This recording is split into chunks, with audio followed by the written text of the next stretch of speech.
Sometimes life has a way of showing you exactly what you need by showing you, exactly what you don't have. For me, that realization hit in the middle of a boardroom, surrounded by voices louder than mine, ideas less creative than mine. Yet somehow, those were the ones getting all the credit. I remember sitting there thinking, where's the space where I get to be smart, ambitious, and unapologetically myself? It just didn't exist. It wasn't just about me, though.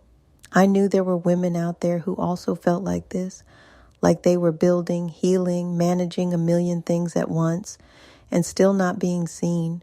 We've all been there, underpaid, overlooked, told to tone it down or be less bold, less us.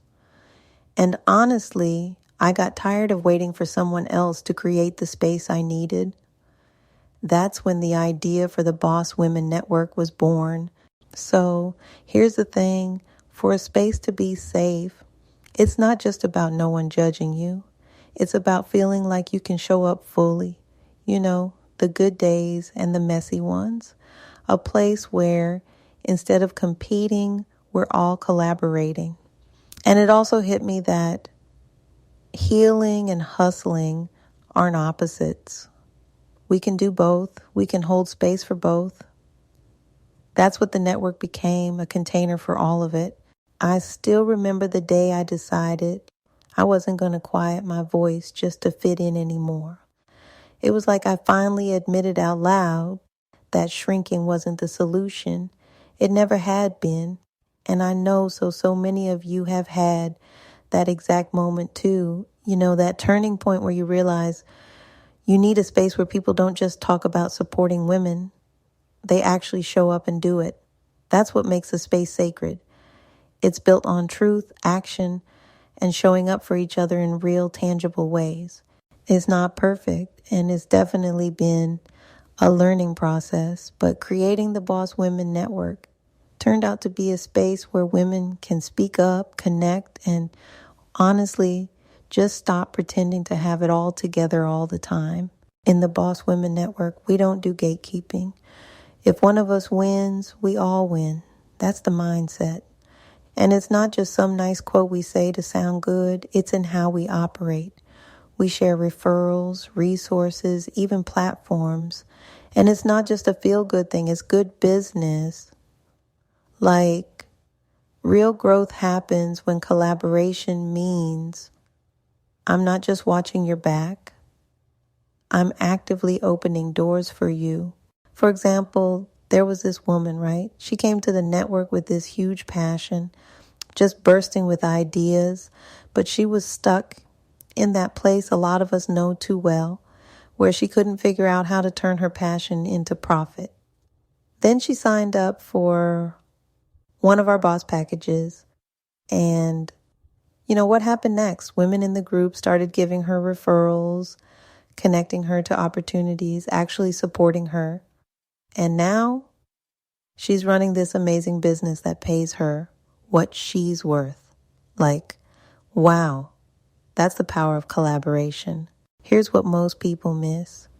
When we pool our resources, money, time, expertise, it's not charity, it's strategy, it's longevity.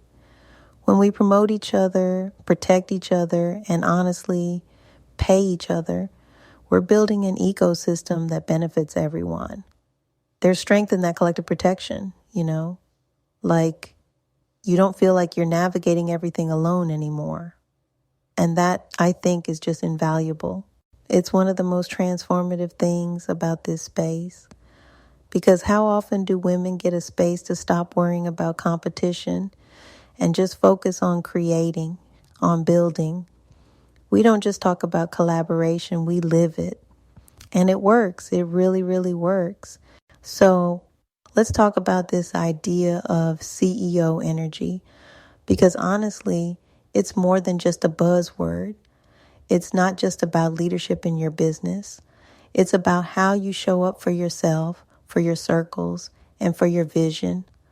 And the thing is, balancing that kind of power with softness. It's not about being less of one or the other. It's about realizing you can lead like a boss and still take a pause to reflect and recharge. Now, here's what I've learned over the years. Hustling doesn't have to mean burning out. You can heal while you hustle. In fact, I think you have to. And to do that, you need people around you who truly get it. Like, think about your circle right now. Are the people you're pouring into actually pouring back into you? Are they building you up, or are they just around for the good times? One of the most amazing moments I've seen in the Boss Women Network was actually during a recent Content Lounge event. We had this round table where a few women started opening up about their struggles. And I mean the real stuff, not the Instagram ready version, And what happened? So instead of judgment or competition, what poured out was just pure support. Women jumped in with ideas, offers to collaborate, even professional connections right on the spot. By the end of it, partnerships were forming, and we all left feeling like we could take on the next day just a little bit stronger. I mean, that's what it looks like when power and community meet vulnerability. The truth is, the hustling we've been taught, that grind till you drop kind of lifestyle, it's outdated. It doesn't make space for your healing. It doesn't make space for balance or boundaries. And boundaries, let me tell you, are not the enemy of success. They're essential to it. We need to normalize saying no sometimes, prioritizing ourselves, and still being ambitious, capable leaders. So as we wrap up today, I want you all to take a moment and reflect. What does balance look like for you? Who's really in your corner? And what kind of energy are you bringing to those spaces? Because when we combine power with softness and hustle with healing, we don't just create businesses, we create change. And that's the energy we as boss women bring to everything we do. On that note, I'll see you all next time. Take care.